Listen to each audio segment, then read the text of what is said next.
बहुत दौर की कुछ जगह जहां पहाड़ों की छांव में पनिक लहराते थे और दरख्तों की गहराइयों में ख्वाबों की बातें होती थीं, एक छोटा सा गांव था। ये गांव भरपूर खूबसूरती से भरा हुआ था और लोग अच्छे दिलों के साहब थे। एक दिन गांव के कुछ बच्चे, जिनमें एक लड़का था जिसका नाम अली था, जंगल की तरफ निकले ताकि वो नए दिन की खूबसूरती देख सकें। जंगल में पहुंचकर अली ने एक अजीब वहशी हैवान को देखा जिसके पांजे थे और रंगीन चमकती हुई छलांगे मार रहा था। अली ने हैरान होकर पूछा, तुम कौन हो? वहशी हैवान मुस्कुराकर बोला, मैं एक जादुई हाथी हूं और मेरे पांजे जो हैं वो मुझे अच्छी कुदरत देते हैं।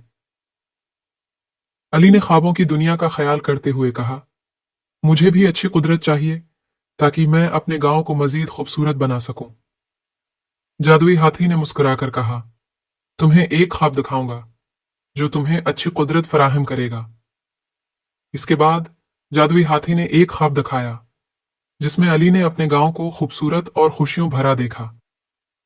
जादुई हाथी ने कहा, यह कुदरत तुम्हें सिर्फ ख्वाबों में ही नहीं बल्कि अमल में भी खूबसूरती फराहम करती है। अब तुम्हारे होश उठाओ और अपने गांव को ख्वाबों की तरह खूबसूरत बनाओ। अली ने जादुई हाथी का शुक्रिया अदा किया और वापस गांव की तरफ रुख किया। इसने गांव वालों को अपने देखे ख्वाब का बयान किया और सबको ये कहा कि हमें मिलकर अपने गांव को खूबसूरत बनाना है। गांव वाले मुतहरिक हुए और अपनी मेहनत और मोहब्बत से गांव को एक नया रंग देने लगे।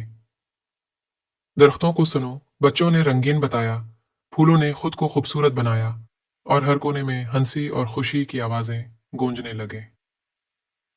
गांव का रंगीन चमकता हुआ हर तरफ खूबसूरती का मंजर फराहम करता था और लोग एक दूसरे के साथ मोहब्बत और खुशी के साथ रहने लगे।